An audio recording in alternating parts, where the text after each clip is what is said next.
Hi, everyone, and welcome to Murder and Merlot. We are a true crime book club podcast. I'm your host, Tara. And I'm your host, Michelle. How's it going, Michelle?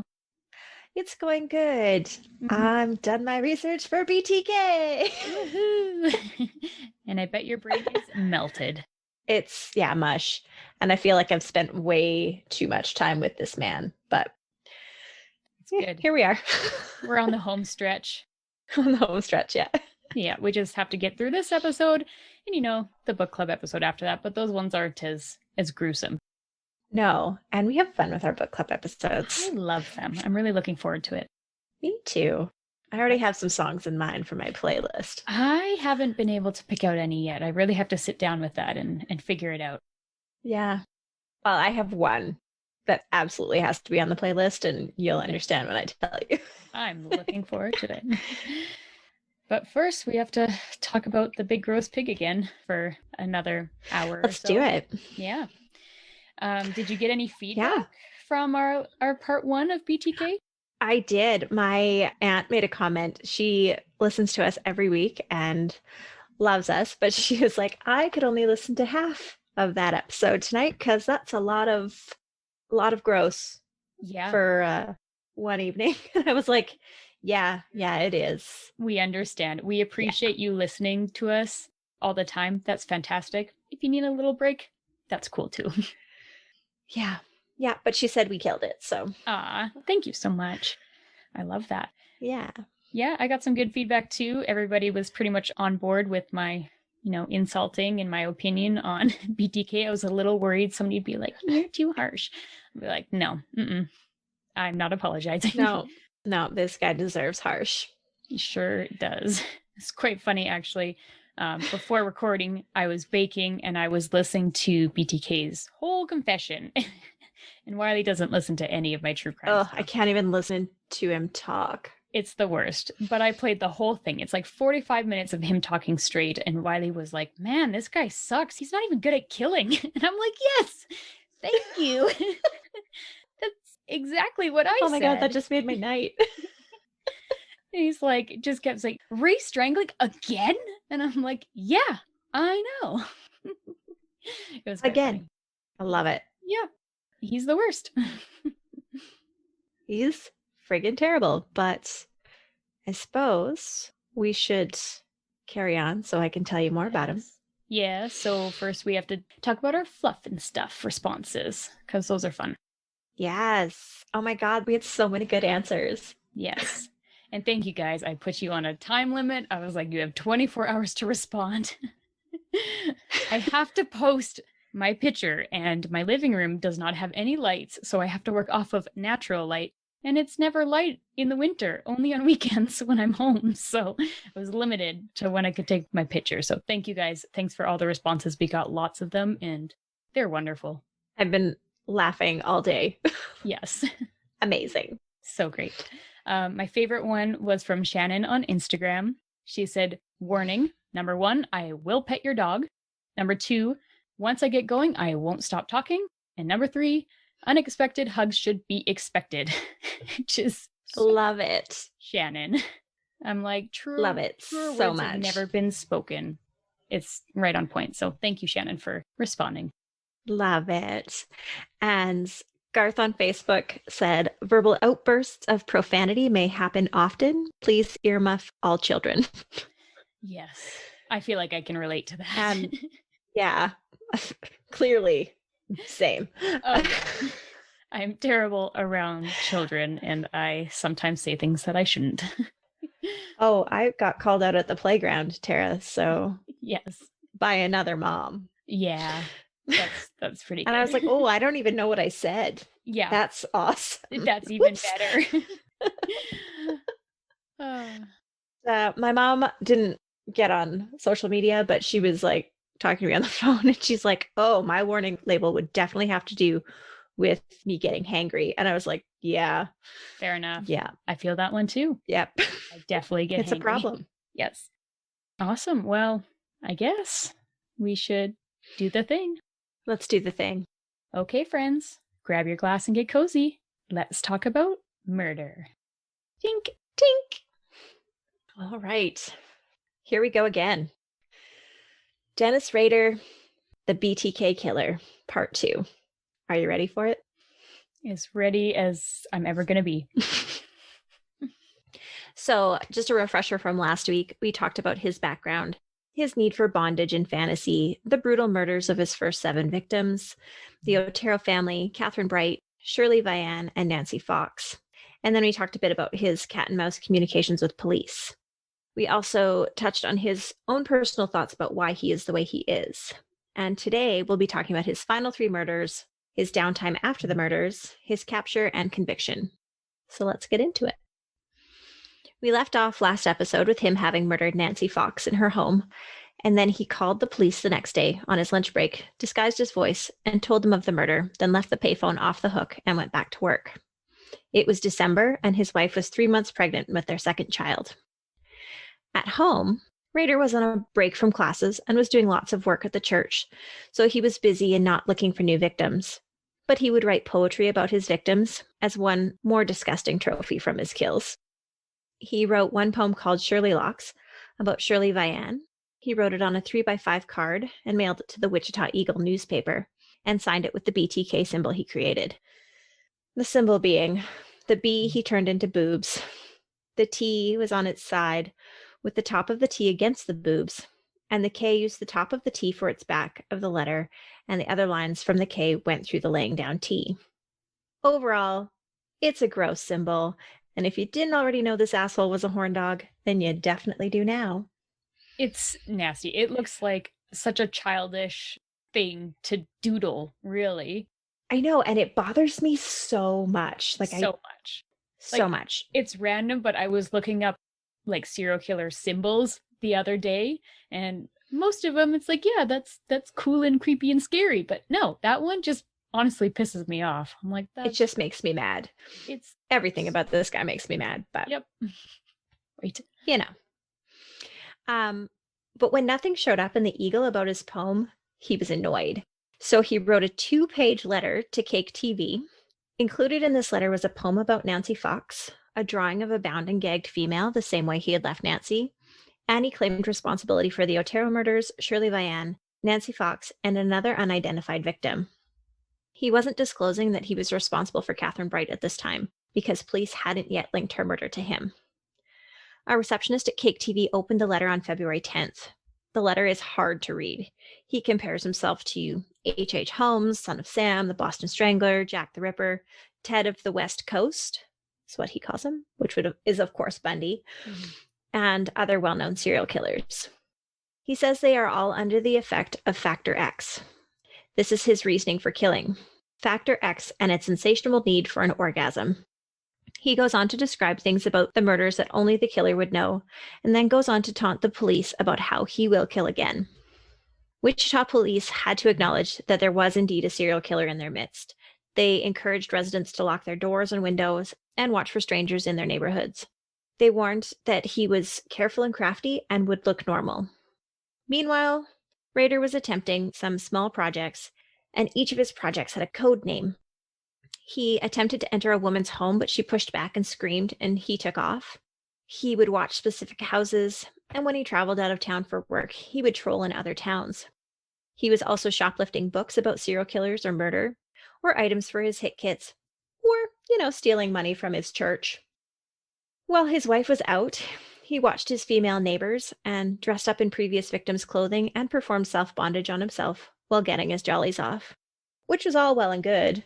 Until his wife showed up at home while he was in the middle of this one day. Oh, shit. He was in bondage, right? He was in bondage and women's clothes with the camera rigged up, jerking it while watching a neighbor. Oh, that's bad. Oh, it's bad. It's so bad. His wife was pissed. Pissed. As you can well imagine, I would not be happy at all. You'd be like, what the fuck is this? Right? She was disgusted and traumatized that her husband had this side to him, and she threatened to leave him as she was worried about their children.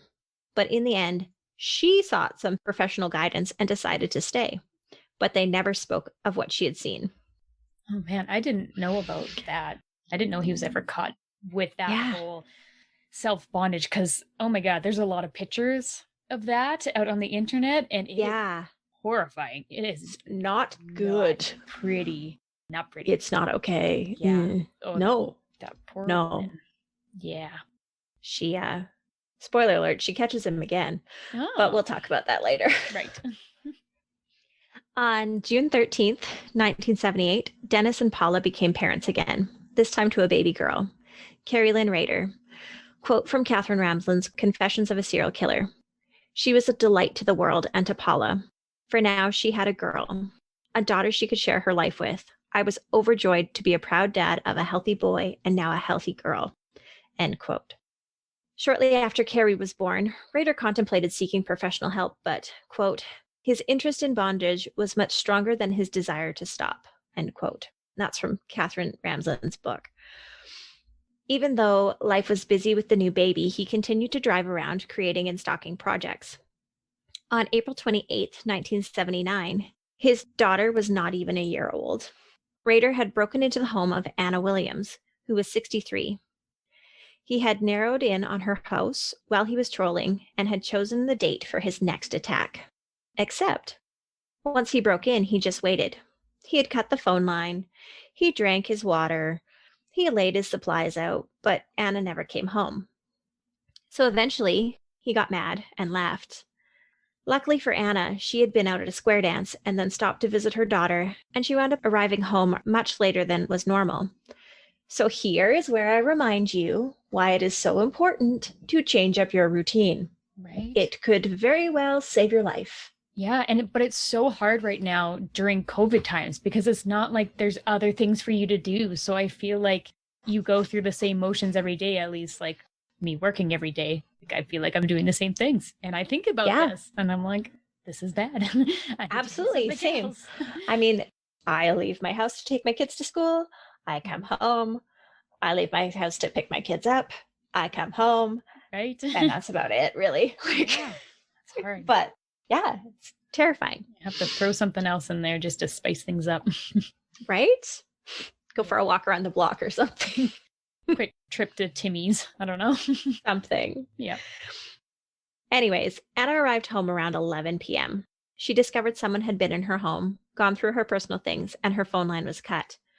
Now, I don't know if she found a payphone or went to a neighbor's, but either way, she got the fuck out of there and called the police. Officers responded, checked her home, and discovered that it had been entered through a basement window. Clothes and a wire were found next to the bed, and some jewelry and money were missing. Life carries on until June 15th, when Anna received a package in the mail addressed to her deceased husband. The package, which was opened by her daughter, contained a photocopied poem titled, "Oh Anna, Why Didn't You Appear?" which is disturbing. Nightmare fuel. Like, not okay. Yeah. And he thinks he's all clever and making it all pretty and like a poem. No, it's not okay. Gross. It's disgusting. A drawing of a bound, nude, sexually violated woman with her hands and feet tied to a pole, Anna's own scarf that had been taken the night of the break-in, and a piece of her stolen jewelry. An almost identical package was sent to Cake TV the day before at 4 a.m. The postal clerk said that the man who dropped off the package was a white male, around 5'8", and 30 years old. The poem was signed with his gross BTK symbol. I'm surprised that he went and actually dropped it off. Like, that seems crazy. I know. And I'm also surprised that the post office was open at 4 a.m. Oh, yeah. Good point. It was so weird, but it's like, I don't know. The 80s. I guess things were different. I guess so. Poor Anna Williams knew for sure that she had been so close to losing her life to the madman who had killed 7 other people in Wichita. Detectives still had no leads to who this man was, but they tried to track down the photocopy machine used to make the copies by enlisting the help of the Xerox company, but it wound up being a dead end. And Rader would notoriously make a photocopy on one machine, and then he'd go to another machine and make a different photocopy, and so he had multiple copies of these things, so they couldn't be traced. So. Oh, interesting. Between when Rader broke into Anna's house and failed, and when he sent his gross packages out, he graduated from the Wichita University and received his bachelor's in administration of justice, which now meant he had no more cover story to be gone at night. He said it was, quote, easy for him to slip back into the Christian world, end quote. Right. And his kids were growing and he needed to provide for them.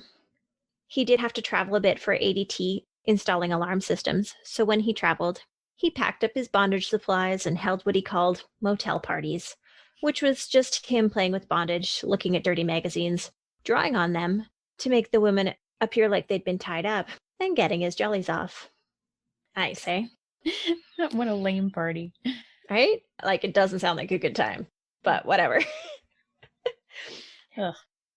And occasionally he would still do bondage at home. One day while his wife was out, Rader was tied with a rope in a woman's slip in the hallway. And surprise, sweet Paula arrived home again and caught him in the act again. This time, she wasn't so silent about it. She threatened him with a divorce if she ever caught him like that again. So he moved his things and never again did it in the house. He, of course, continued. He just didn't do it in the house. Of course. He'd do it in the shed or at his parents' place or when he traveled, you know. Of course. Just casually on the side. Just normal. Right. Like, and in her book, Catherine Ramsland talks about how he was confronted by his wife. He was told, I never want to see you doing this again. And so that to him wasn't like, I should stop. It just meant, I'm just not going to do it at home anymore. Exactly. Right? That's just how his brain works. Right. And that must have been so shocking because he's said in that book that, you know, they didn't do anything like that. Like, he held her hands one time and she was like, nope, that's not happening. Right. And so can't even imagine. No. And he said they had a normal, healthy sex life. So yeah. Surprise. Yeah. Not so normal. He's into freaky things. Yeah. In 1983, Rader's son Brian joined the Cub Scouts, and he became a scout leader. He continued to be very active in the church, and these activities, he felt, showed he was a good person. In 1984, investigators hadn't given up looking for the BTK Killer. It had been 10 years since the Oteros had been murdered, and a new task force was set up to try to catch him. Our favorite FBI profiler, John Douglas, was called in to do a profile up for the task force. Ooh, how exciting. Yay. His profile said that the killer was sadistic, controlling, and superficial. He read detective magazines and pornography, enjoyed S&M practices with a partner, and liked to drive around. He was a lone wolf type. His car would be ordinary. He was probably mid-30s. He would live within a few mile radius of the crime scenes and probably had known one or more of the Oteros. He would do well in his job, which would allow him to wear a uniform, but would stay only temporarily employed. He probably had military training and an interest in law enforcement, and carried weapons. Others would notice that he was critical of the cops and the investigation. John Douglas does it again, folks. That's pretty accurate. Right? So many things are just dead on the money. Yeah. And I will forever be astounded by how he can know so much about these horrible humans just from reading the crime scenes. Yes. And he did write a book about BTK as well. He did. He did. And yeah. I might even download it and just listen to the audiobook. Right? Because I want to hear all the things that he has to say about it. Right? I mean, I'm kind of over it, but I also would love to hear John Douglas talk about it. So I know. I feel like once you're in the zone, though, you should just binge all of it so then you don't have to like go back into it. If you know what I mean. I'm in the rabbit hole now, right? Right? Yeah. Just get it over with. Deep dive. Then you can leave it alone for a very long time. Yeah. Anyways, we know we can gush over Mr. Mindhunter for a long time, so we will move on. Rader kept prowling and satisfying his sexual urges in private, but he wouldn't be able to keep Factor X at bay for much longer. He started paying attention to his neighbor, who lived just down the street. Maureen Hedge was 53. She would give a friendly wave to Rader when they were out working in their yards, and he started fantasizing about, quote, what her neck would look like with a rope around it, end quote. Ew. Ew, right? He started stalking her and learning her routine. He also knew that he couldn't use studying at the library anymore as an excuse to go out and do bondage and murder. So he created a plan that involved sneaking away from a Cub Scout campout. So on April 26, 1985, he headed out to Scout Camp and helped to set up camp.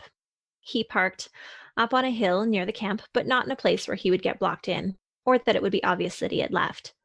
He put his hit kit in a bowling bag, and later he told the group that he had a headache, and he headed off to his tent early. He went to his car, drove away, changed out of his scout uniform, and parked at a bowling alley. He went inside the bowling alley and ordered a beer and pretended he was a bowler. He called a taxi to come get him, and he splashed beer on himself and swished it in his mouth, and began acting drunk when the driver picked him up. As they approached his neighborhood, he asked to get out. He paid the guy, and he walked over to Maureen Hedges' house. He cut through his in-laws' yard to get to her house, as they lived between the Raders and the Hedges' house. Yeah. Can you imagine? No. Like, not at all. It's just like walking through the yard when he's supposed to be like out at Cubs camp, and they're like, what are you doing? Right? And it's like right in his neighborhood. Like they live there, the in-laws live just down a couple houses, and then the neighbor that he is going after is right there as well. Like it's crazy. I know. Like, how lucky that nobody he knew saw him. Right? Just looking out the window one night and being like, why is our son-in-law creeping around our yard? What is wrong with that guy? So weird. God. Paula needs to divorce him. Right? If only. If only. He cut the phone line and quietly broke into her home. He discovered that she was not home once he was inside. But very soon, he heard a car door slam outside. He ducked into the hallway through a beaded curtain. Ah, the 80s. And hid in the spare room closet. Maureen was not alone. She had a male friend with her when she arrived home, and they visited for about an hour before he left. Maureen went to bed after her friend left, and Rader waited until she was sleeping before entering her room. He turned on the bathroom light. She woke up and screamed. Rader jumped on the bed and strangled her with his hands. He had planned all along to take her out of the house to a second location and take photos of her in bondage.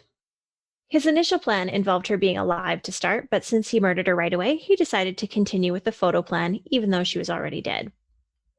He stripped her naked and tied her up and put her on a blanket. He went through the house, had a signature glass of water, then moved her to the trunk of her car. He had taken her keys, her ID, some jewelry, and her underwear. He drove to his church, where he had the keys, because he was the maintenance man.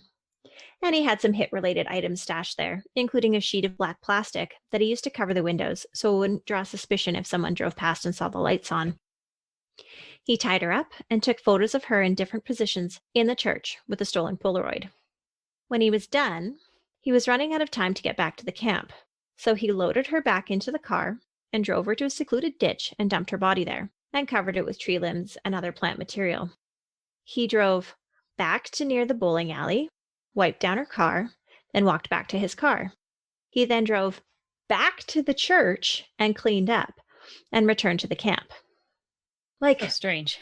Why wouldn't you just clean up while you were there? Exactly. Like we said in the last episode, he's always going back to crime scenes, and it's just so crazy. Multiple times. It's insane. But anyways, on his drive back to the camp, he remembered that he forgot to remove the cord from around her neck, and he had wanted to keep that. He snuck back into camp and into his tent and pretended that nothing happened. Since her body had not been discovered yet on Monday, he drove his company vehicle to the area where he had dumped her body and removed the cord. And then he just went back to work. That is so strange. Why do you need that cord? Just leave it. He thought that it could link him to other murders, but I think it was just more of like a personal trophy. But yeah. When Maureen didn't show up for work, a concerned employee contacted her son, who went and discovered that her car was gone. And he didn't immediately call the police as he didn't see anything extremely amiss. He did, however, call the next day after she still had not returned home or to work.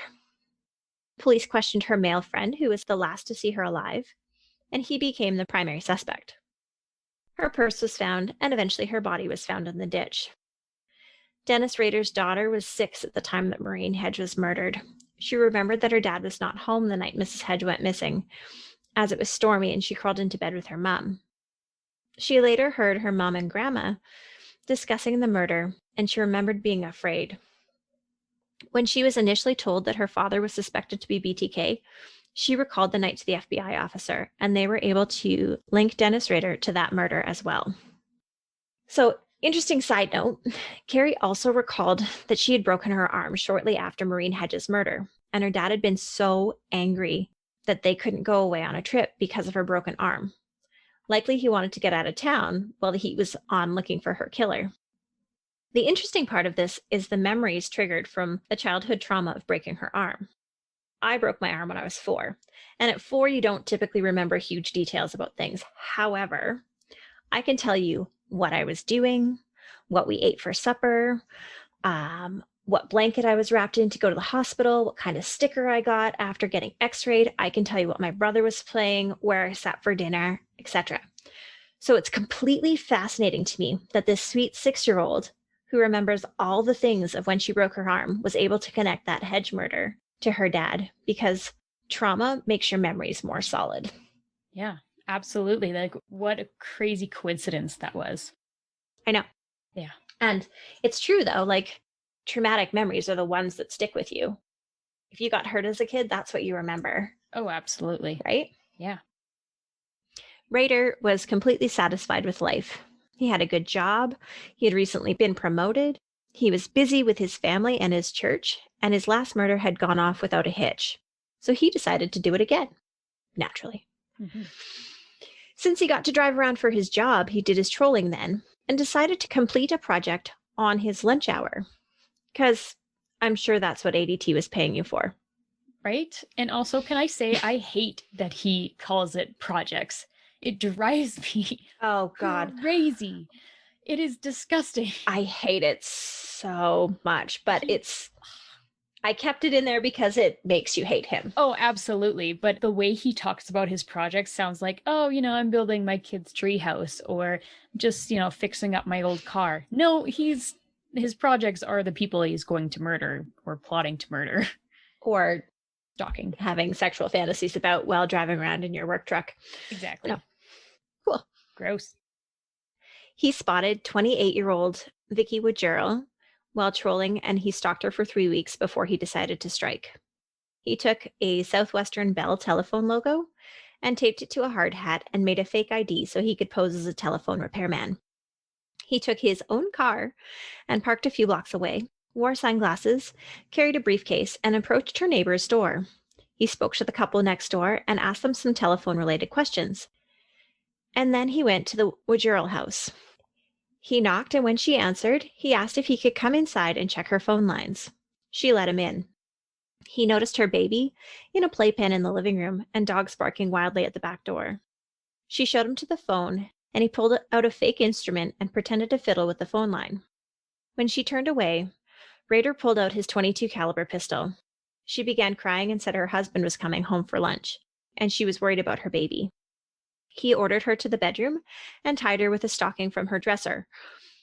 But she broke the ties, and they started fighting. She scratched his nose and face, but Rader was able to overpower her, and he strangled her with a nylon stocking. When she stopped moving, Rader opened her clothes and took some pictures, gathered his things and a few trophies, and left. He got into her car and drove away. He ditched the car and walked back to his car.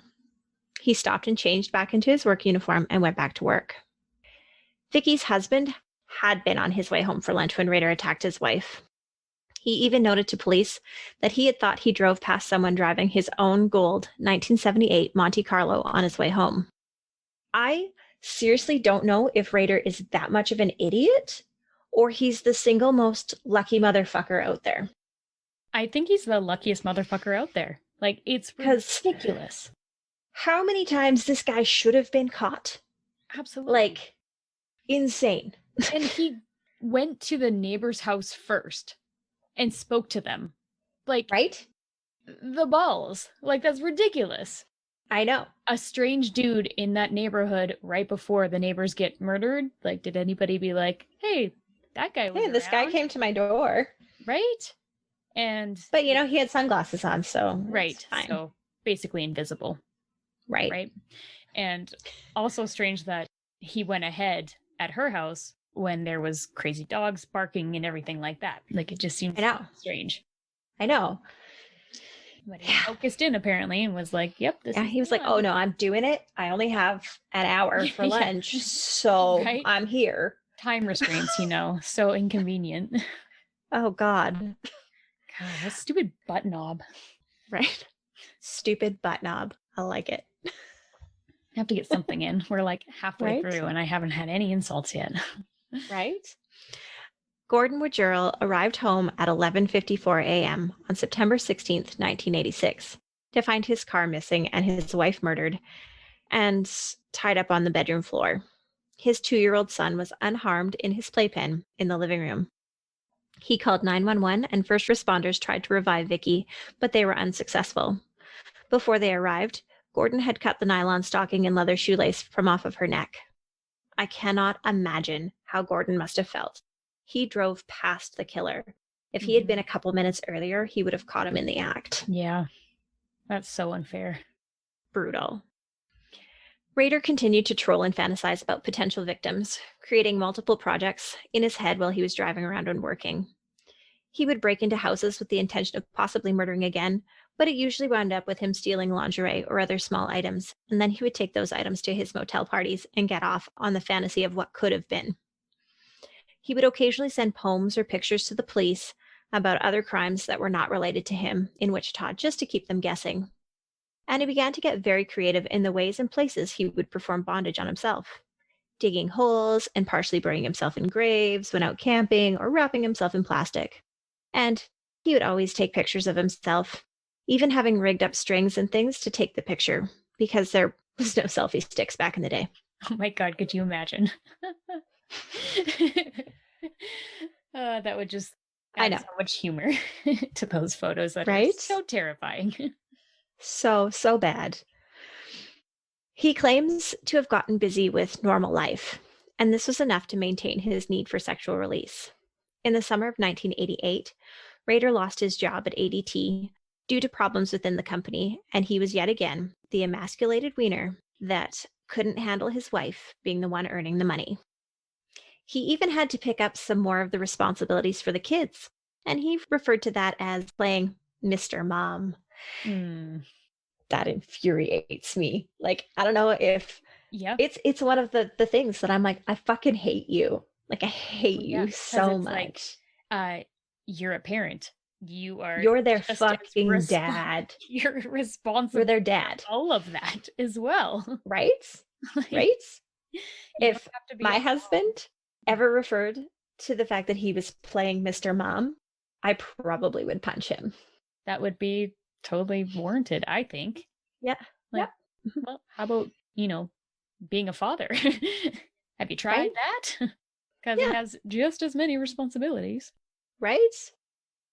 He got a temporary job with the census as a field operations supervisor for Wichita, and he was doing a lot of traveling again. His motel parties were more lavish than they were before. He had hand-painted masks and wigs. He had victims' lingerie and underwear. Plus, he had all his usual porn with drawn-on bondage, and he would rig himself up in different bondage things and get all his jellies off while in the motel rooms. I can at least say that this guy was dedicated. Like, he had a passion. He was like, I know what I like. Yeah. I'm going to do it. I'm going to get weird. Yeah. I'm going to go to this motel and I'm going to be a creepy shit clown. That's what I'm going to do. Sure am. Like, the masks that are painted, nightmares. Terrifying. Like, just horror movie. Oh, yeah. And then he puts wigs on and and wearing ladies' underwear while doing it. Like, it's a lot. It's a lot. It's a lot to take in. Yeah, it's not okay. And this is where we break to drink. Huh. Yeah. Cheers. He was always on the lookout for potential victims. The census job was temporary, and when he was out of work again, the urge to kill came back stronger than before. He zeroed in on Dolores Davis, who was 62. He started stalking her in the fall, and on January 9th, 1991, while he was attending the Boy Scouts Dead of Winter campout, he planned his attack. He got to camp early and helped set up. He then told the group that he had forgotten something at home, so he was going to run back. He went to his parents' house as they were away and changed his clothes. He drove to a nearby church that was affiliated with the Scouts, so if anybody had seen him, he would have a reason for being there. And he walked to Dolores Davis's house. He wasn't very graceful getting into her house. All the others, he was very sneaky, but it was cold out and his usual methods were failing. So he took a cinder block and he threw it through her sliding glass window. When she ran out to see what the hell had happened, Rader told her that he was wanted, the police were after him, and he needed her house, her car, and her money, and he was going to tie her up. She argued with him and tried to get him to leave, but he threatened her with a pipe, a gun, and a knife. Not just one. He had all three. How many hands does this guy have? I don't know. It's impressive. He handcuffed her in the bedroom, then ripped the phone line out. He let her believe that he just needed to warm up, get some food, and he would leave. She asked him to leave her brand new shoes that were still in her car, since she had just bought them. Oh, Gotta love a lady who appreciates her shoes. just like you. Right? You're one of those ladies. Closet full, right there. Oh, that's so sweet and innocent. No. So he did. Because, he liked to comfort his victims. Because he's a nice guy, right? He's a nice guy. So nice. He then retied her with pantyhose, binding her hands to her feet while she was on her stomach. And with him sitting on top of her, he wrapped the pantyhose over her head and strangled her. Once she was dead, he wrapped her body in a blanket and dragged it to her car. He loaded her into the trunk and then drove her out near a lake and dumped her body in the bushes. He then drove over to his church and ditched some of the things under the church shed. And while he realized he didn't have his gun. Oh, surprise. He forgot something again. So he drove back to Dolores's house to look for his gun, which he had dropped when he broke the window. Mm-hmm. Well, maybe he shouldn't have so many things to balance in his hands. Right? And he where was the pipe? Shit. Right? Where was that knife? I don't know. I have questions, but anyways. Right? Jesus Christ. Before leaving her house for the final time, he threw her car keys up on the garage roof, and then he walked back to his car. He had a little stash of things he had taken from her house that he had tucked away in a ditch to come back and get later. Things like her jewelry box, her ID, and her camera. Once he got back to his car, he changed his clothes back to his scout uniform and checked his shoes for any broken glass. He then drove back to where he ditched her body, and he put her in his car now. Why? He had a plastic sheet in the back, and he had the intention of driving her to a barn on the outskirts of town to take pictures of her. But it was snowing and foggy, and he couldn't find the place he had in mind. So instead, he drove to a bridge in town and put her under the bridge, away from the elements, so he could potentially return and take pictures then. He had to get back to camp, so he carried on his way. He slept well in his tent, and he was up early to start a fire waiting for the troops. Later that day, he told another leader that he had a headache, and he was going to drive into town and get some meds. So off he went. He gathered his stash of things from the ditch and drove to where he'd left her body. He found her body with a little searching. She was covered with snow from the storm. He put a hand-painted mask on her and took pictures of her, and then headed back to camp. While he was at a rest stop, he was approached by a police officer who was investigating a crime in the area and asked him what he was doing there. The officer believed his scout leader's story and let him go on his way. Rader decided it was best to ditch all items connected to the Davis murder, and on his way back to camp, he tucked them away in a culvert. Police were investigating Dolores' disappearance and her break-in. A friend had called police and reported her missing after showing up at her house to work on her car and discovered things amiss at 12:30 p.m. Her body was not discovered until February 1st by a boy walking his dog. She was tied with pantyhose, and a porcelain mask was discovered near her body. Animals had scavenged parts of her body, but they were still able to identify her. Oh, that's horrible. That's awful. Mm-hmm. Rader's daughter Carrie was in the 7th grade at the time of Dolores Davis's murder. She remembers being at a friend's house for a sleepover, and the friend's mom had told them that not far from there, a woman's home had been broken into with a cinder block thrown through the sliding glass window, and she was later found murdered. 10 years later, she was looking for an apartment to rent, and as she went through the second-floor apartment with the sliding glass doors, she remembered the cinder block incident. Carrie then called her dad to get his opinion on the safety of her apartment. He confidently reassured her that it was safe, and on his first visit, he rigged up a broom handle so that the door couldn't be opened from the outside. Ugh, it's so frustrating. Like throughout Right? her whole life, he's always so cautious with her and like making Protective of her, and which obviously that's what a father's supposed to do, but it's because he knows the bad that's in the world and what people are capable, and he's like, this is what I've done, so we should probably make sure that it can't happen here. Because he's the boogeyman. Exactly. Right? And he studies other people like that, so he knows that there's more boogeymen out there. Right? In the time after the Davis murder, Rader was depressed. He didn't have a job, and he was forced to let his wife provide for him and the family. He contemplated suicide, but self-preservation won out. And in May of 1991, he got a full-time job as a compliance officer for Park City. He got to enforce bylaws on lawn maintenance, litter, pet control, shoveled sidewalks, and other such things. And I have to say, I personally have worked with a few bylaw officers in our town, and there's definitely a personality that excel in this position. Mm-hmm. Overly cocky and like to have that power to issue tickets and warnings to people. I personally have gotten warnings because my trees were hanging too far over the sidewalk. And actually, I currently have a warning hanging on my fridge because I need to reissue my cat license. And every time I get a warning, I'm like, God, I hate this guy. I personally like him because he's like, it's black or white. You're right or you're wrong. There's no in between. And I'm like, good. Thank you. Deal with it. I really enjoyed working with him. I just don't like it when he like issues me warnings. Fair enough. Fair enough.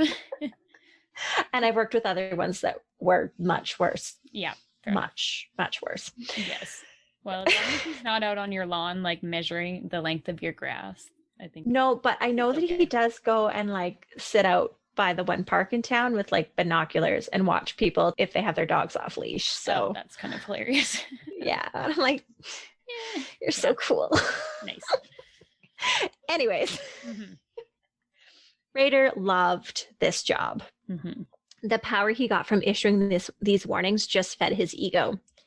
He built more hidey holes for his porn and collections of things from his crimes, some at home, lots in his office, some at church. He also had a safety deposit box that he stashed things in. And he even had plans to build hidey holes in his kids' treehouse. Ew. Right? Come on, how many do you need? Like, man, how much porn do you have? That's insane. He had checklists, of course, so he could keep track of where all of his hiding spots were. And the list was, of course, kept in a hidey hole. You just have to remember which hidey hole that it's kept. Which hidey hole it was in. Yeah. Right. You have to have a list for your lists. Oh my God. Rader never stopped prowling, but he understood that he was getting older, and if he were to complete another murder, it would likely be his last. So he was just looking for the perfect project. But in the meantime, he was appeased by his life and his dark hobbies. In 1996, Rader's dad passed away, leaving his mother's care to him, as he was the oldest boy. The added duties of caring for his mother left hardly any time for projects. But it was about this time that other serial killers were getting a lot of attention in the news. David Parker Ray, the toy box killer, who we will never cover, ever. He's terrible. You want to know about him? Look him up. Sorry, bestie. Yeah, I mean, he's right up there with BTK, but I don't think I can talk about the shit that guy did. No. Anyways, he had just been caught, and Gary Ridgway, the Green River Killer, had also just been caught. Right. Ridgway's capture was unsettling more than others for Rader because he'd gone undetected for so long, like Rader. Ridgway was caught, of course, using DNA, and investigators began to think that maybe they could catch Rader the same way. A new task force led by Lieutenant Kenneth Landwehr, started going back over the unsolved cases. Rader understood that he was in danger of being found out. He knew he had left semen at the Otero house and at Nancy Fox's, plus Vicky Woodgerrell had scratched his face. He started ditching his stash of evidence, and he had his very last motel party. Oh, Woo! poor guy. But his concern about the police catching him was quickly abandoned when a local author announced he was going to write a book about the unsolved BTK cases. Rader went into a tizzy. He started sending cryptograms and letters to the Wichita Eagle and leaving packages at random locations around the city. He went crazy. Mm-hmm. The first letter he sent was received on March 19th, 2004. It was from Bill Thomas Kilman, which obviously stands for BTK. Oh, so He's clever. so clever. Mm-hmm. And it was sent on the anniversary of Shirley Vianne's murder. There were Polaroid photos of a bound woman, a copy of Vicky Woodgerrell's driver's license, the BTK symbol, and a code of numbers and letters at the top of the one letter. The code was a message to the author of the book. Let Beatty, the author, know for his book. Rader was high on his cat and mouse game with the police. He prepared more packages. On May 4th, 2004, Cake TV received a package from Thomas B. Kingman. Mm-hmm. Again, Right? BTK. Yeah. The package contained a full-page word puzzle, photocopies of 2 handmade ID badges, and a page with chapter headings for the BTK story. The chapter titles were 1. A serial killer is born. 2. Dawn. 3. Fetish. 4. Fantasy world. 5. The search begins. 6. BTK haunts. 7. PJs, which is short for projects. He would write PJs all the way through this book. Yeah, well, not only does he have nicknames for everything, but those nicknames have like initials or like a Code short words. version. Yeah, code words for his code words. I honestly don't know how he kept it all straight, but yeah, whatever. Crazy. it's because of his list for his code words. It's all right, naturally. Yes. Chapter 8 was MO, ID, and Ruse. Chapter 9, Hits. Chapter 10, Treasured Memories. 11, Final Curtain Call. 12, Dusk. And Chapter 13, Will There Be More? That list, like, I feel physically ill now because it just bugs me to the core. I know. It upset my stomach. I'm like, no. I know. It's not okay. I hate it. I hate this man. I hate his attitude and the God complex and, you know, so happy somebody's writing a book about him, but he just has to intervene and be like, oh, hey, here's a little help. And lots of people attribute his capture actually to Beatty writing this book. Yeah. Because he went That's a great crazy. Point. Yeah, for sure. That's awesome, actually. Police worked to decipher the code, and they figured out that he was giving them clues as to what he wanted included in the book. June 13th, 2004, a package was discovered taped to a stop sign. The package was labeled as a BTK fieldgram, and it contained 3 photocopied sheets that had shrunken images on them, 2 featured chapters for the book, a drawing of a nude-bound woman hanging from a rope, the 13 chapter titles again, and the BTK symbol. Rader, at this point, had just been elected as vice president of the Christ Lutheran Church congregation. He was still evading suspicion at home, and he was loving how he was tormenting the police with his codes and his games. Knowing now that BTK was responsible for the murder of Vicky Woodgerrell, the task force ran the DNA sample, collected it from underneath her fingernails, and compared it with the DNA left at the other crime scenes, officially connecting BTK to the Woodgerrell, Fox, and Otero murders. Detective Landwehr began addressing BTK directly in his press conferences, and that fed Rader's ego. In fact, it made him continue to feel like he was smarter than them. He continued to send letters to taunt the police. He sent short fictional stories, more chapters to his book, and coded messages just to keep them guessing. He decided he was going to go for one last hit, and it would be a big one. He had a location picked out, and he'd narrowed in on his victim. And he had it all planned, how he would go about it. He fantasized burning the house down when he was done. But, unfortunately for Rader, the day of the planned attack, he went to the house only to discover a crew of city workers doing maintenance work outside. He drove away unsatisfied. And I freaking love that he was like, God damn it, this was my like big hurrah. Yes, exactly. Finally something didn't work out for him. I know. Out of all of those incidences, everything always just seemed to work, even though he had some major fuck-ups. Finally, right? One thing did not go as planned. I'm so happy that that person lived and those city workers were there that day. And yeah, and he was like, this is going to be like my final high. Like, this is going to be the ultimate hit. And he was just left disappointed. It's like, yes. Yeah, right? Satisfying. He kept teasing police with more chapters from his book, and parts of his writings were fiction and parts were true. He actually fabricated an entire chapter about his mother beating him for masturbating. Oh, geez. Again. Blame dude, his mom. Stop blaming your fucking mom. Yep. She was a bloody angel. Right? Again, blame yourself. It's nobody's fault but your own. And it almost seemed that he was losing control over his compartmentalized parts. Just an observation I got when reading Catherine Ramsland's book. At this point, his writings became almost manic. He was bending his fantasy world into his real world on paper, and he seemed to lose a bit of his control of the darkness that he'd spent over 30 years, like, keeping tucked beneath the surface there. His need for attention and his enjoyment at tormenting the police caused him to put himself out there to the point that the police were not going to stop until they caught him. Good. Right? Yeah. He called in a bomb threat to the jewelry store where Nancy Fox had worked. And instead of a bomb, they found another BTK package.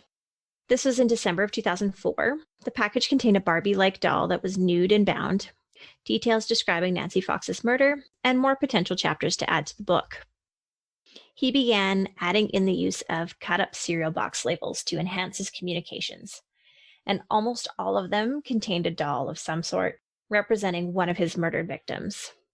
The cereal box was to symbolize serial killer. Again, so clever. Nobody ever made that connection before. Right? And in January of 2005, he was caught on security camera at a Home Depot leaving a package. The image was blurry, and investigators could not identify the suspect from the video, but it was the first time he had ever been seen by police. Nice. They were excited. Mm-hmm. And he actually had drove his son's car to do that drop. So nice. If there was ever any question about his vehicle or whatever, it's his son's, and he could be like, oh yeah, that was stolen. What a lovely, lovely dad thing to do. Thanks, Dad. You're the best. That's awesome. You can borrow my car anytime. In this package, there was a document called Communication. He described his fantasy layer, his list of projects, and then he asked if he can communicate safely with a floppy disk. He urged the police to be honest and to answer in a specific part of the newspaper, answering, Rex, it will be okay. And Rex sounds like sex, so that's why he chose to be addressed that way. Ew, I didn't know that. I always thought Rex sounded so stupid, and I'm like, why? Oh no. I just have to use a simpler part of my brain. Yeah, it's because it sounds like sex. Wow. And he liked it. Yeah, I like the sex. I'm going to make it sound like that. Yeah. Mm-hmm. What? How old? This guy is freaking old at this point, too. Like, yeah, like he's an old dude. Yeah, he's in his 50s. Yeah. And he's still a child. Yep. A prepubescent child. Yeah. The police answered the ad as he had asked, and they were very excited at this new potential lead. Because, of course, they could actually figure out a lot of details from a floppy disk.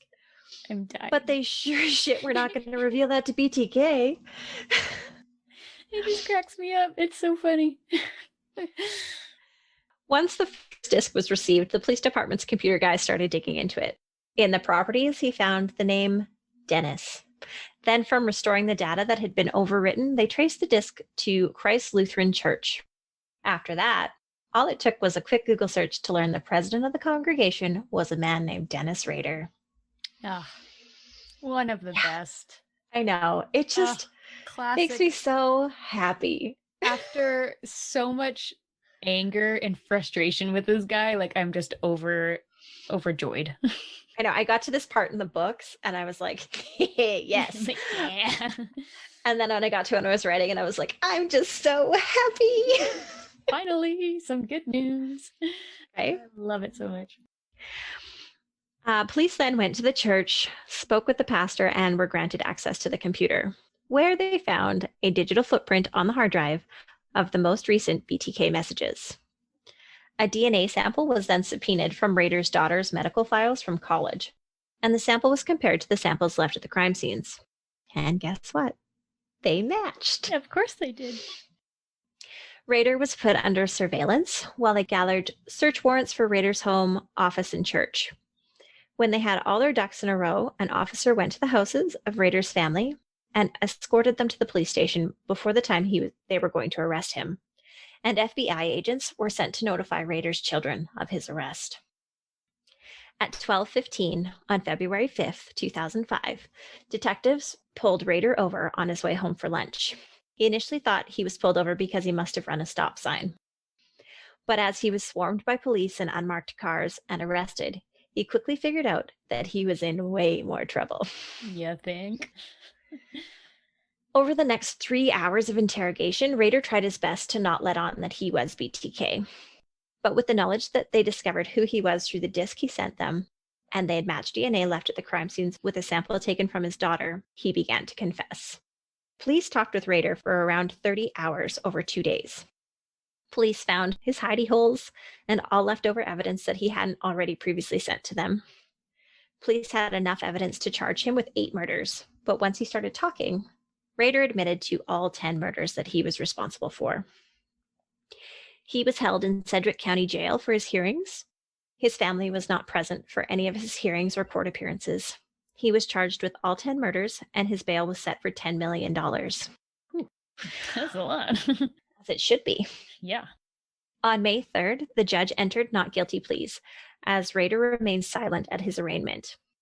After some correspondence with his daughter, pastor, and other family members persuading him to change his plea, on June 27th, the scheduled trial date, he pled guilty. He then went on to describe each murder in detail and made no apologies for his actions. Rader was sentenced on August 18th, 2005, to 10 consecutive life sentences with a minimum of 175 years.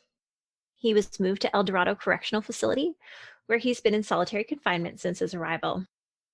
He is permitted 1 hour of exercise per day and 3 showers a week. Nice. I love that he's in I know. solitary confinement. I know what that does to a person's brain, but he deserves it. He deserves it. Yeah. He was granted a TV and a radio, I believe, for good behavior, Right. which I don't necessarily think is good, but yeah. Who am I to say that he's not allowed TV? Oh, man. And you mentioned that he went into great detail about all of his murders. That's what I was watching before That's recording. What you were, yeah. And oh my God, it is so frustrating. Like I had to stop it like 5 times and just be like, oh my God, this fucking guy. Like he's acting like a professor of like basically of serial killers. Like he says to the judge at one point, well, if you study serial killers, and like goes on to like talk about how like what serial killers do, and there's parts to this. Like right now I'm in this part of my stalking or whatever, and it's like you're talking to a judge about what serial killers do. I think he knows.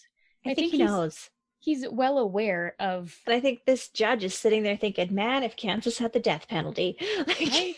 Like he was so nonchalant, had no care in the world about the things that he was talking about. It was like, well, they're his greatest accomplishments. Absolutely. Yeah. The things he is the most proud of are those 10 murders. Yes. Yep. And he's just like, oh, this project and that project. And he was thrilled to explain all of his stupid little code words like, oh God. So happy you asked about that. Like, let me explain. Like, Let me tell fuck you. yourself. Oh my god. It's the worst. I know. The worst. It's terrible. If you It's want to terrible. sit through 45 minutes of this a-hole talking and, being the worst person ever, then that's on YouTube. One of my favorite details was at I think it was at his sentencing, where the victims could do their Yes. Statements. victim statements, Victim impact statements. impact statements. The victims' families got up and left because they're like, you're not worth it. Yeah. Honestly, it's not even worth it. It's a bigger fuck you to him for them not to say anything. Absolutely. Because he would probably enjoy it. Because he wants all the attention. Oh, totally. He wants to be talked to and told all about how he messed with other people's lives and everything like that. Yeah. So good on them. I love that. Yeah. I was like, I love that. Usually I love the victim impact statements because they're fantastic. They're powerful. But in this case, that's absolutely perfect. Yeah. Loved it.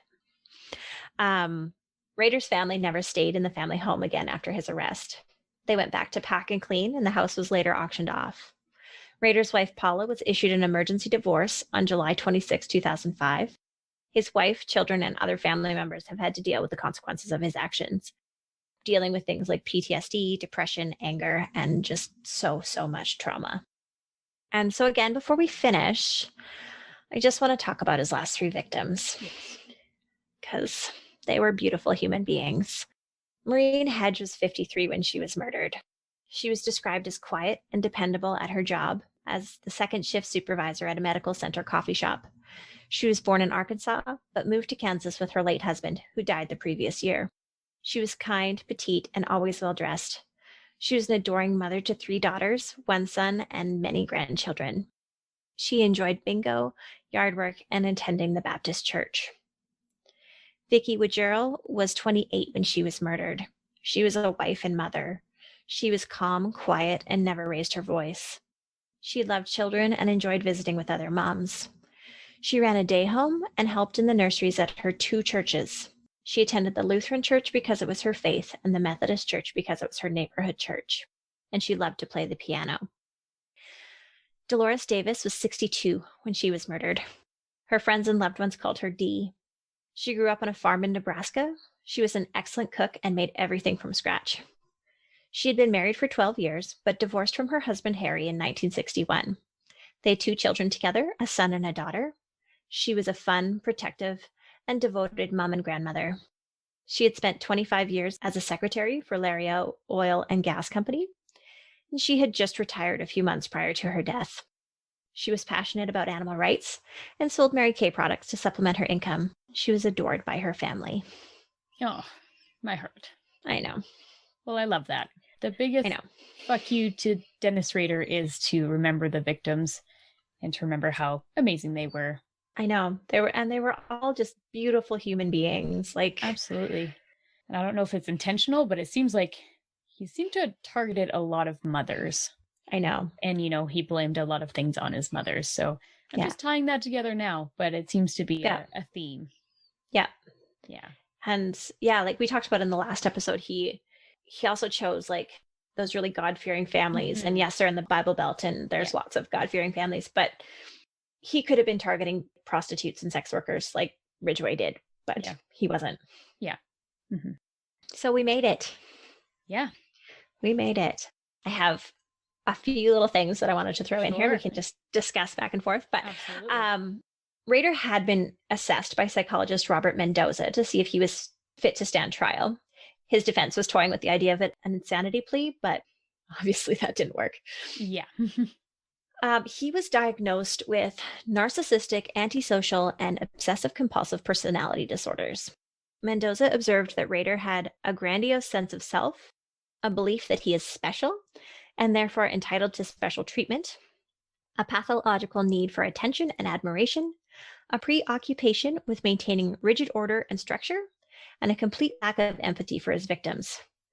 He also diagnosed him with hypergraphia, which is excessive writing and detail in conversation, which makes a lot of sense. Oh, yeah. And he wasn't actually categorized as a psychopath, which I was surprised by. Mm-hmm. He just didn't fit the criteria. Interesting. He was a narcissist, not a psychopath. Definitely a narcissist. Totally a narcissist. And Dr. Catherine Ramsland, so the author of our wonderful book, talked in her book about how Rader presented with something called narcissistic immunity. And I'd never heard this term before, but it's so interesting. So this is a quote from her book. Offenders like Rader can display both an enduring resilience and apparent naivety. Since they've gotten away with murder, they believe they are smart enough not to get caught. So true. And so narcissistic immunity is one of the reasons why we hate him so much. There you go. It's nice to put a name on that. I know. And it's kind of like, I don't know what it is, but I don't know what it is, but I fucking hate this guy. But that is absolutely so true. It's because he's a bumbling idiot that just kept getting away with it. And he's like, I'm going to get away with it forever because I'm the best. He's like, well, that worked. So yeah, why not? I'll do it again. I'm just going to keep going because I can't get caught. Right? They didn't catch me. They should have caught me. They didn't catch me. They definitely should have, but they should have caught him many times, like in the 50 times that he returned to his crime scenes to pick up lost guns and things. And driving his own vehicle and all of that. You know, his work truck. You know, right. Whatever. So frustrating. And another reason that I find him really frustrating is that he truly believes he's going to heaven. Mm-hmm. He believes that because he has asked God to forgive him, then he's going to get to stroll through those pearly gates just as happy as a clam, floating away on a cloud. Whatever happens there, I don't know. Yeah, not familiar, but he seems to know all about it. Right? Thinks he does. So I grew up in a Christian home. I attended church every Sunday. We talked about the power of forgiveness and all that. But I feel like, and this is just my opinion, so hear me out. In the early books of the Bible, God laid it out pretty clear. Mm-hmm. This is what you got to do to get into heaven. He even stamped it into a stone. Yep. The 10 Commandments pretty clearly state, thou shalt not commit murder. Right. That right there, ask for forgiveness or not, tells me he's not getting into heaven. But the 10 Commandments also include, thou shalt not steal. Thou shalt not covet thy neighbor. Mm-hmm. Thou shalt honor thy mother and father. Yeah, dude. Mm-hmm. You fucking failed. You did. You failed. What is your argument for that? Like, that's like the most well-known thing about the Bible is the 10 Come at me. Oh my God. Yeah, it is such an infuriating part is everybody else, to him, it's not Christian. It's not Christian, right? Yes. In his daughter's book, his family not writing him letters once he was captured, that was not very Christian of them. And he wrote his daughter that. Yeah. Well, it's not very Christian that your uncles are not writing to me. Yeah. Or communicating with me. I almost died. I was like, are you kidding me? I had like a visceral reaction. Oh, me too. Pissed me off. I almost threw that book across the room like, fuck you, guy. I fucking hate you. Seriously, though. And it's not the only time he had stated that.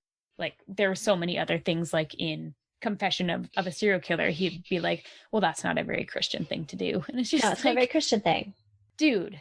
And you know, he was a God-fearing member of the church. So he was a good person. Well, he was right up there. He's the vice president. Wound up being the president in the end, actually. Right. Yeah. So the tippy top, just right up there with God, buddies. Yeah, just rubbing elbows with the big guy upstairs. Right? Like, you'll forgive me, right? Yeah. We buds. Yeah, we go way back. Like, just don't even worry about that's a different part of me. Yeah. I'm pretty sure it's John Douglas that says when he deals with people that say they have multiple personalities, he's like, well, you know, I'll just lock up the one personality that committed the murders and you'll be fine. Right? Yeah. So it's like, still a part of you. It's still part of you. Things. Yep. You still did these things. I don't give a shit about your cubing. Means nothing. Yes. The fact that you can live your life through this one fucking cube. Yeah. For most of the time, but then the other time you're looking at this, I don't care. Even if it's like 2% of the time you're in that cube, you still did the worst things humanly possible. And It wasn't 2% of the It time. wasn't. I think you were It in your wasn't. family bubble like 2% of the time. 100%. I was thinking that the entire time with his little arts and crafts. Like, how much Yeah. fucking time did you dedicate to arts and crafts with your little Barbie dolls? Or, like, he didn't have enough porn, so he would just draw it himself. He would Right? get pictures of women and, like, draw his own bondage I know. stuff. And it's insane. Like, What you could have been doing? You could have been playing catch with your kid. right? He was You could have basically been complaining. doing fucking arts and crafts with your daughter. Like, Right? Come on, man. Basically complaining he didn't have enough time for murder.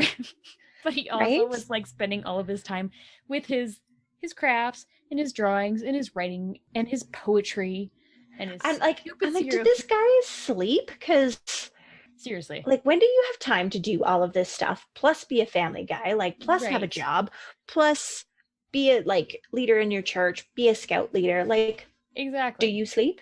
Apparently not. I mean, he would sneak away while the scouts were out camping to go Yeah. commit his murders. Yeah. He was on a schedule. He was like, I Well, have he a had lunch time. break. I have to go do the I have 30 minutes. like, God Time to damn go it. commit murder. Yeah. Didn't get to leave right on Jeez. time, so I gotta do this quick. And then what he did to his family. Like, Oh my god. it infuriates me that he not only did that horrible things to those poor people and their families had to deal with repercussions of it, but his family that he chose, his family that Mhm. he chose Paula, he Mhm. chose to have kids, he chose to stick around and Yeah. potentially expose them to this. What kind of fucking asshole are you? I know. I don't know. I don't even have words, honestly, for how No. mad that makes me. Like, No. it is so unfair. That doesn't even begin to explain any of it. Like, it's so much more than unfair. Like, your job as a parent is to not fuck up your kids, right? Yeah. Right? And to not hurt your kids. Mhm. And he fucked up his kids. Oh, He yeah. hurt his kids. Like, he hurt his wife, he hurt his mother, but he hurt his kids. Oh, yeah. Like, and just reading Carrie's book about the PTSD and like how she would be triggered, and like she saw a guy in a prison uniform Mm-hmm. and she was like had a panic attack Oh, yeah. because she got hit with PTSD because Absolutely. her dad is a serial killer. Like, Yeah. She lived with him every single day, and that was her and loved him. protector. Loved him Yeah. unconditionally. And then you're hit with that, and you're like, why am I a bad person because I love him? And it's like, Yeah. that's not your fault. You're supposed to love your father. You're not supposed to have to deal with this. He's the first man you ever loved, right? Like, Yeah. It's so he's your hero. It's, yeah. At the end of Carrie's book, she did say that she's been able to forgive him. Mhm. She will remember the father that he was. Yeah. And she forgives him for what he did because Mhm. that's the only way she could move on with her life. And I commend her for that because that is Absolutely. not an easy thing to do. It's Nope. what he did is unforgivable. So for her to be able to be like, I Yep. still love the man that you were is That's- amazing. That's amazing of her. And I said to Michelle, I don't think I would be that strong. I don't think I'm that good of a person that I would be able to be okay with that. And it's not that she's okay with it. She has to move on for her, For for her herself and for, and her children and for her husband and everything else. She's doing it Yeah. to survive. But man, what a difficult thing to have to I face. could not even imagine. No, nobody should have No. to. Oh, and then since we're on that topic, did you watch any interviews with her? Yeah. On, like the news and stuff? Goddamn, they pissed me off. Like, Oh, the they make me so questions, mad. They were so insensitive. Like, but do you love him? Like, do you love him? And it's She's just like, yeah, it's he's my dad. that's my dad. And then being asked, well, how could you not know? How could you or your mother or your brother not know? And she was like, honestly, I hate that question. That question 'Cause, makes like, me mad. Yeah. And it's like, yeah, I would fucking walk out of that studio right then and there. Like, if I knew, do you think I wouldn't have called the cops right? or left? Or Exactly. like, Oh my God. I feel like if her mother had known, she would have left. Oh, right? yeah. She almost left just for catching him in bondage. Exactly. And Right? I just felt for her going through that because it was like the biggest talked about thing. Like everybody wants to interview with her, and she put it off for years and years and years. Yeah, I think That it is was about 10 totally, years. yeah, I think it was a decade. And Yeah. that is totally fine, but she finally agrees to it. And I feel like they Mhm. treated her terribly. I think they did her a disservice I because think she so. told her story about him, because there was two sides to this man. Yeah. Which is incredibly fascinating and complicated and horrific and Mhm. whatever. And they're just focusing on the fact that you're talking to us, so tell us, like, Yeah. how did you not know about the murders? Right. Oh, Right? God, it She's pissed me like, off. she's like, I used to read true crime novels with my dad. Like, he'd Yeah. read fucking The Stranger Beside Me, and then I'd read it and we'd discuss it. And to me, that's pretty normal. right? That's what we do. That's what I Right? did with my granny and my mom. So Right? that doesn't mean shit. Doesn't mean that he's a bad person, but And he was a bad person. So he was. like, And yeah, he had a temper sometimes, but I think everybody has a temper sometimes. right? So it's not her fault. I feel like It's they were not her putting it fault. on her, like it was her fault, and it's not. She didn't ask to No. be in that position. It's No. infuriating. Ugh. Yeah, I know. So, how do you feel, Tara? You know, Fired up? this is fine. This is fine. It's totally fine. It's all good. Yeah, I don't know. Yeah. It's And I forgot to include my references in the last episode, but references for part 1 and 2 were obviously Serial Killer's Daughter by Carrie Rawson, Confessions of a Serial Killer by Catherine Ramsland, Wikipedia, timetoast.com, kansas.com, ABC News. I found this amazing website called carriesable.com, and it had so much information about the victims. oh nice. Yeah, way to go, guys. That was awesome. Findagrave.com, Mm-hmm. and the ABC 2020 special, My Father BTK. I think that's the one I'm talking about. That interview. Yeah. Yeah. So go watch it if you want to be. Well, it's very interesting. It's also very very interesting. Yes, that's also the interview that I watched, that they interviewed Charlie Otero. Oh, yes, that's right. Yes. Yeah. And it was interesting to hear him speak as a family member who discovered his parents. Yeah. How his life was affected by it, and how he had to really push through those challenges too. He also went to a very dark place. He was into drugs and bad things, and he's totally turned his life around and stuff. So yeah, absolutely. There's so many victims in a case like this. It's definitely, obviously, the murder victims, but it's the families that are left behind, and it's the family on the other side too. Right. Yeah. I'm glad we can hear that side, and we do get to talk about it a little bit more. Yeah, me too. Our next episode in our book club. Yeah. Should be next week. There might be a morning news in between there. We'll just see how. Finally got my book, Confession of a Serial Killer, just like last week. You know. Yeah, like supposed to be here for Christmas, but it's fine. It's fine. So end of January is totally normal. Totally, it's the same thing. So I'm reading through it as fast as I can. But we're planning on putting both the books together in one book club episode, similar to what we did for the Waco series. So we would like to do that all together. So hopefully I can read really fast, but lots of editing and other stuff to do this week. So we'll see. See how it goes. Yeah, and we like morning newses, and it's been a while. So yeah, and there's some things that I want to talk about. So I'm not gonna say. Oh, but I want to know now. Yeah, well, you gotta wait. Damn it. I know. All right. You ready for some fluff and stuff? Always ready for the fluff and stuff, especially after a BTK episode. Yeah. So my question is, what TV or movie character is most like you? Well, considering that I, pretty much only watch true crime, I didn't have a lot to choose from. I felt I was like, oh, I'm gonna challenge her. Yeah. The only thing that I watch other than true crime, at least right now, is Grey's Anatomy. Yeah. And I hate that this is the first thing that popped in my head, but I feel like I relate to Christina Yang a lot, and I don't like that because she drives me crazy, honestly. But then I realize that it's probably because we're similar, because I'm like the most competitive person in the world. Mhm. And so is she. And I can see it. She focuses a lot on work, and, you know, nothing else gets in the way. It's all about work. It's work, you know, at work, but then at home, I have to have different work. I always have projects. And also, not good with children. And I have a husband that bugs me every single day about children. Oh my God. You are Christina Yang. I know, but she drives me crazy. But then I also think if I were to ever hire somebody exactly like myself, I couldn't handle it. So it makes sense that Christina Yang drives me crazy. Yeah. I totally thought you were going to pick somebody from The Office. You know, I thought about it, but Christina was just, it was up there. So I was like, I like it. I like go it. with that.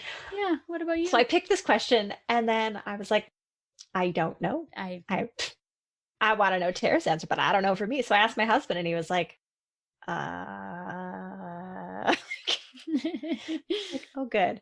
Nice. And so, like, we're actually playing a game of crib tonight before we started recording. And he was like, Margaret Houlihan?